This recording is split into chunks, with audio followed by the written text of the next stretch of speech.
ನಾವು ಈ ವಿಡಿಯೋದಲ್ಲಿ ಎಲಾಸ್ಟಿಸಿಟಿ ಇಂಪಾರ್ಟೆಂಟ್ ಡೆಫಿನೇಷನ್ಸ್ ಬಗ್ಗೆ ತಿಳ್ಕೊಳ್ಳೋಣ. Elasticity, the deformation in the body may be temporary or permanent or partial. This is depend upon the property of the material called elasticity. ಅಂದರೆ ನಾವು ಯಾವುದಾದ್ರೂ ಒಂದು ಬಾಡಿನ ತೊಗೊಂಡ್ರಿಗಿನ ಅದನ್ನು ಎಲಾಸ್ಟಿಸಿಟಿ ಅಂತ ಹೆಂಗೆ ಕನ್ಸಿಡರ್ ಮಾಡ್ತೀವಪ್ಪ ಅಂತಂದ್ರಿಗಿನ ಆ ಬಾಡಿ ಏನಾದರೂ ಟೆಂಪ್ರವರಿನ, ಪರ್ಮನೆಂಟ ಅಥವಾ ಪಾರ್ಷಲ್ಲ ಅಂತ ಅದು ಆ ಪ್ರಾಪರ್ಟಿ ಮೇಲೆ ನಾವು ಅದನ್ನು ಎಲಾಸ್ಟಿಸಿಟಿನ ಅಲ್ಲ ಅಂತ ನಾವು ಅದನ್ನು ಕನ್ಸಿಡರ್ ಮಾಡ್ತೀವಿ. Perfectly elastic, if a body retains completely it is original size and shape after the deforming force are removed, then such body called perfectly elastic.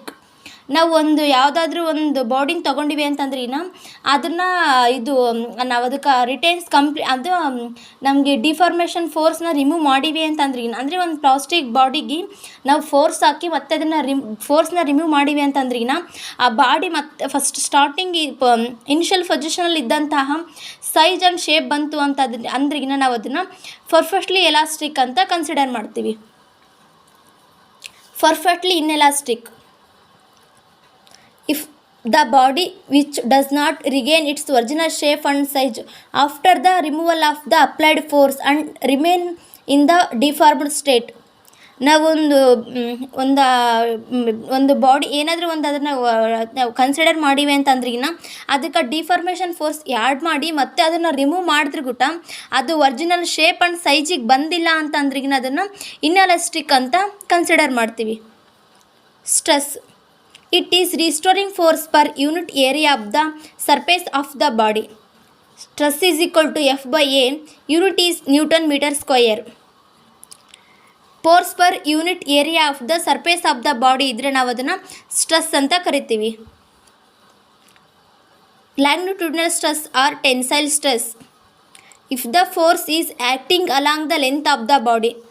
ಯಾವುದಾದ್ರೂ ಒಂದು ಫೋರ್ಸು ಅದ್ರ ಲೆಂತ್ ಜೊತೆಗೆ ಯಾಕೆ ಆಗ್ತಿತ್ತು ಅಂತಂದ್ರೆ ಅದನ್ನು longitudinal stress or tensile stress ಅಂತ ಕರಿತೀವಿ. Bulk volume or compressive stress, if the force acts normal to the surface ಅಂದ್ರಿನ ಸರ್ಫೇಸ್ ಜೊತೆಗೆ ನಾರ್ಮಲ್ ಆಗಿತ್ತು ಅಂತಂದ್ರಿನ ನಾವು ಅದನ್ನು bulk or volume or compressive stress ಅಂತ ಕನ್ಸಿಡರ್ ಮಾಡ್ತೀವಿ. Tangential or shearing stress, if the force acts tangential to the surface. ಇವಾಗ ಯಾವುದಾದ್ರೂ ಒಂದು ಸರ್ಫೇಸ್ ಇತ್ತು ಅಂತಂದರೆ ಅದಕ್ಕೆ ಟ್ಯಾಂಜೆಂಟ್ ಅಂದರೆ ಈ ಕಡೆ ಸೈಡ್ ಆದರೂ ಈ ಕಡೆ ಸೈಡ್ ಆದರೂ ಇತ್ತು ಅಂತಂದರೆ ನಾವು ಅದನ್ನು ಟ್ಯಾಂಜೆಂಟಿನಲ್ ಆರ್ ಶೇರಿಂಗ್ ಸ್ಟ್ರೆಸ್ ಅಂತ ಕರಿತೀವಿ. Strain, the rate of change in dimension to its original dimension. ಅಂದರೆ ಇವಾಗ ಯಾವುದಾದ್ರೂ ಒಂದು ಡೈಮೆನ್ಷನ್ ಇರುತ್ತನಕ ಆ ಡೈಮೆನ್ಷನ್ ಏನಾದರೂ ಚೇಂಜ್ ಆಯಿತು ಅಂತಂದರೆ ನಾವು ಅದನ್ನು ಸ್ಟ್ರೈನ್ ಅಂತ ಕನ್ಸಿಡರ್ ಮಾಡ್ತೀವಿ. Longitudinal strain or tensile strain, it is the rate of change in length produced to the original length when the force applied is along its length.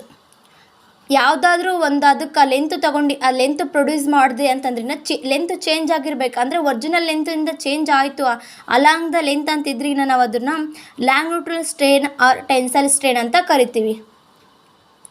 Bulk or compressive strain, it is the rate of small change in volume to its original volume of the body. ಒಂದು ಅದಕ್ಕೆ volume change ಆಯಿತು ಅಂತಂದ್ರೆ ಅಂದರೆ small change in volume to the original volume of the body. ಒಂದು ಬಾಡಿದು ಏನಾದರೂ volume change ಆಯಿತು ಅಂತಂದ್ರಿಗಿನ we call it as bulk or compressive strain. Shearing or tangential strain, it is a small angular displacement of the reference line or layer on a surface on which a tangential stress is acting. We consider as one rectangular ABCD.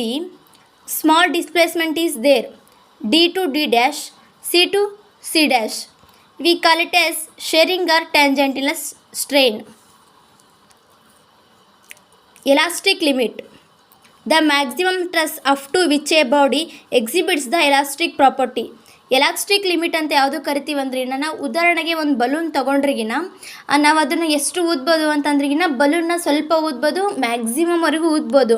ಅಂದರೆ ನಾವು ಅದನ್ನು ಯಾವಾಗ ಅದನ್ನು ಊದಿದ್ರೆ ಒಡೆದೋಗುತ್ತೆ ಆ balloon ಅಂತ ಗೊತ್ತಾದ ತಕ್ಷಣ ನಾವು ಅಲ್ಲಿಗೆ ಸ್ಟಾಪ್ ಮಾಡ್ತೀವಿ ಅಂತಂದ್ರಿಗಿನ ನಾವು ಅದನ್ನು ಎಲಾಸ್ಟಿಕ್ ಲಿಮಿಟ್ ಅಂತ ಕರಿತೀವಿ. ಅದು ಬರೀ ಬಲೂನ್ಗೊಂದೇ ಬರಲ್ಲ, ನಾವು ಬೇರೆ ಬೇರೆ ಬೇರೆ ಬೇರೆ ಮೆಟೀರಿಯಲ್ಸ್ ತೊಗೊಂಡಿವಿ ಅಂತಂದ್ರಿಗಿನ ಎಲಾಸ್ಟಿಕ್ ಲಿಮಿಟು ಬೇರೆ ಬೇರೆ ಮೆಟೀರಿಯಲ್ಸ್ಗೆ ಡಿಫ್ರೆಂಟ್ ಆಗಿರುತ್ತೆ. ಅದನ್ನು ನಾವು ಎಲಾಸ್ಟಿಕ್ ಲಿಮಿಟ್ ಅಂತ ಕರಿತೀವಿ. ಮ್ಯಾಕ್ಸಿಮಮ್ ಸ್ಟ್ರೆಸ್ ಅಂತಂದರೆ ಅಲ್ಲಿಗೆ ಅದು ಏನಾದರೂ ಅದ್ರ ಶೇಪ್ ಎಲ್ಲ ಕಳ್ಕೊಡುತ್ತೆ ಅಂತ ಗೊತ್ತಾಗುತ್ತೆ ಅಂತಂದ್ರೆ ನಾವು ಅದನ್ನು maximum stress up to which a body exhibits the elastic property ಆಗಿದ್ರೆ ನಾವು ಅದನ್ನು we call it as elastic limit. Hooke's law within the elastic limit the stress is directly proportional to strain. Hooke's law ಅಂತ ನಾವು ಯಾವುದನ್ನ ಕರಿತೀವಿ ಅಂತಂದ್ರಿಗಿನ ಎಲಾಸ್ಟಿಕ್ ಪ್ರಾಪರ್ಟಿನ ಲಿಮಿಟ್ನ ಅದು ಇದು ಮಾಡಬೇಕು, ಒಬೆ ಮಾಡಬೇಕು.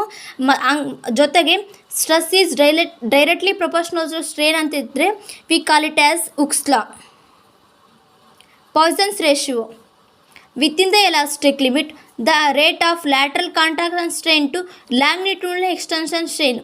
ಅಂದರೆ ಇದು Poisson's this is also depending upon the within the elastic limit. ಅಂದರೆ ಇದೂ ಎಲಾಸ್ಟಿಕ್ ಲಿಮಿಟ್ ಜೊತೆಗೆ ಇರುತ್ತೆ. ಇದು lateral contraction strain to longitudinal extension strain ಬರುತ್ತೆ. Ask for 1 marks question. When Poisson's ratio is maximum and when Poisson's ratio is minimum. Poisson's ratio maximum is 0.5. Poisson's ratio minimum is -1.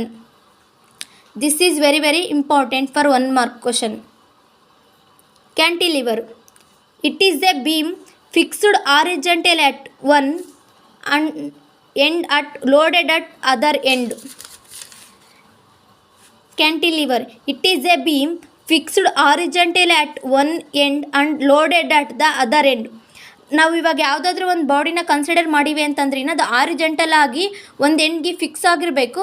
ಇನ್ನೂ ಒಂದು side other side ಅದಕ್ಕೆ ನಾವು load add ಮಾಡ್ತಿದ್ವಿ ಅಂತಂದ್ರೆ ನಾವು ಅದನ್ನು cantilever ಅಂತ ಕರಿತೀವಿ. ಸ್ನೇಹಿತರೆ, ನಾವು ಮುಂದಿನ ವಿಡಿಯೋದಲ್ಲಿ ಡೆರಿವೇಷನ್ಸ್ ಬಗ್ಗೆ ತಿಳ್ಕೊಳ್ಳೋಣ. ನಿಮಗೆ ಡೆರಿವೇಷನ್ಸ್ ಅರ್ಥ ಆಗಬೇಕು ಅಂತಂದ್ರಿನ ಡೆಫಿನೇಷನ್ಸ್ ಕಾನ್ಸೆಪ್ಟ್ ಕ್ಲಿಯರಾಗಿ ಅರ್ಥ ಆಗಿರಬೇಕು. ನಿಮಗೆ ಅರ್ಥ ಆಗಿಲ್ಲ ಅಂತಂದ್ರಿನ ಇನ್ನೊಂದು ಸರಿ ವಿಡಿಯೋ ನೋಡಿದ್ರಿ ನಿಮ್ಗೆ ಏನಾದರೂ ಡೌಟ್ ಇದ್ದರೆ ಕಮೆಂಟ್ಸ್ ಮಾಡಿ.